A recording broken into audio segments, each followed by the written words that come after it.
ఆనంది ఇంకా ఆశ్రమంలో అనుకున్నదైతే సాధిస్తుంది. ఆదిత్యకైతే కాళ్ళు తెప్పిస్తుంది. ఆదిత్య అయితే ఆనంది దయ వల్ల నడవటం స్టార్ట్ చేస్తాడు. ఆ నడకను చూసి ఆనంది చాలా సంతోషపడుతూ ఉంటుంది.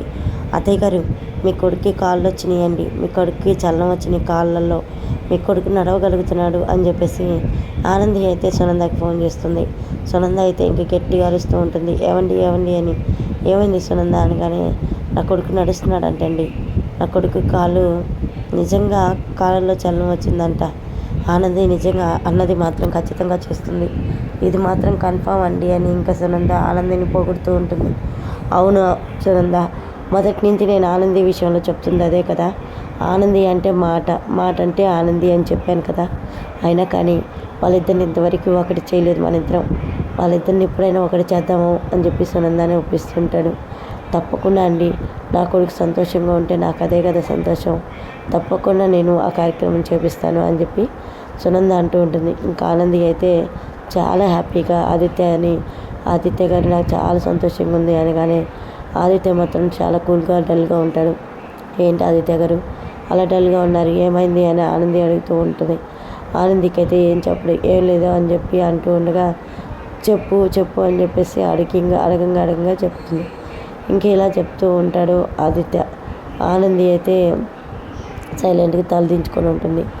ఆదిత్య అయితే, ఆనంది, నాకు ఈ కాళ్ళు రావటానికి కారణం కర్మకర్త క్రియ నువ్వే, కానీ దేవుడు గుడిలో మనము చేయాల్సిన కార్యక్రమం చేయాలి కాబట్టి నేను నీతో చెప్పలేదు అని చెప్పేసి చెప్తూ ఉంటాడు.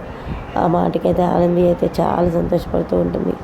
అయితే ఆదిత్య గారు ఆ పైన ఊరికి అట్లా చేశాడా అంటే నిజంగానే నా మీద కోపంతో అయితే కాదు కదా అని చెప్పేసి ఆనంది అనుకుంటూ ఉంటుంది.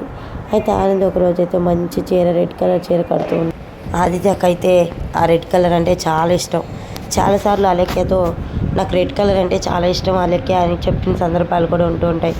అయితే ఆదిత్య ఇంకా కాఫీ తాగి రూమ్లోకి వస్తూ ఉండగా ఆనంది అయితే ఆ రెడ్ శారీలో చూసి అలెక్య అనుకొని నీకు ఆ రెడ్ శారీ చాలా బాగుంటుంది అని చెప్పి చెప్తూ ఉంటాడు. ఇంకా నిజం ఆదిత్య గారు అని ఆనంది గొంతు విని ఆదిత్య అయితే షాక్ అయిపోతాడు. ఆనంది, నిజం నీకు ఈ రెడ్ కలర్ చాలా బాగుంది అని చెప్పేసి ఇంకా ఆనంది ఫీల్ అవుతుందని ఆనందికి చెప్తూ ఉంటాడు. ఇంకా ఆదిత్య అయితే ఇంకా ఆనందిని పొగిడారని తెలుసుకుని ఆనంది అయితే నవ్వుకుంటూ ఉంటుంది.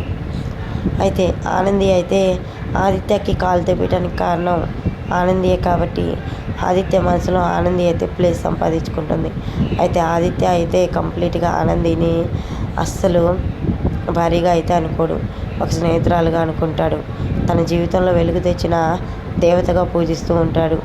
ఇంకా ఆదిత్య, ఆనంది ఈ చీరలో చాలా అందంగా ఉన్నావు, కానీ నువ్వు నా జీవితంలో వెలుగులు నింపిన దేవతవి, నువ్వు ఎంత ముద్దొస్తున్నావో తెలుసా అని చెప్పి మనసులో అనుకుంటూ ఉంటాడు. కానీ పైకి మాత్రం నేను ఆ లెక్క మీద ప్రేమ చూపించగలుగుతాను, అంతకుమించి నేను ఇంకేం చెప్పలేను ఆనంది అని చెప్తూ ఉంటాడు ఆదిత్య. ఆ మాటకి ఆనంది ఏం మాట్లాడాలో తెలియక అలాగే బొమ్మలా సైలెంట్గా ఉంటుంది. ఏంటి ఆనంది, ఏం మాట్లాడు అనగానే, ఏం మాట్లాడమంటారు ఆదిత్య గారు అని ఆనంది అంటూ ఉంటుంది. మరి ఆదిత్య చెప్పిన మాటకి ఆనంది ఏం సమాధానం చెప్తుంది ఏంటనేది నెక్స్ట్ వీడియోలో చూద్దాం. చూసారు కదండి వీడియో, నచ్చితే తప్పకుండా లైక్ చేయండి, సబ్స్క్రైబ్ చేసుకోవడం అస్సలు మర్చిపోకండి. మరొక మంచి వీడియోతో మళ్ళీ కలుసుకుంటాను. మాకైతే తెరుపు లేకుండా వాన పడుతూనే ఉందండి, ఇసుక పుడుతుంది మాకు ఈ వానల వల్ల. ఎండ వచ్చిందిలే అనుకొని సంతోషించే కాసేపట్లోనే వర్షం పడింది. సో మీకైతే మీ ఏరియాలో వర్షం పడుతుందా లేదా అనేది తప్పకుండా కామెంట్ చేయండి. మరొక వీడియోతో మళ్ళీ కలుసుకుంటా. అంతవరకు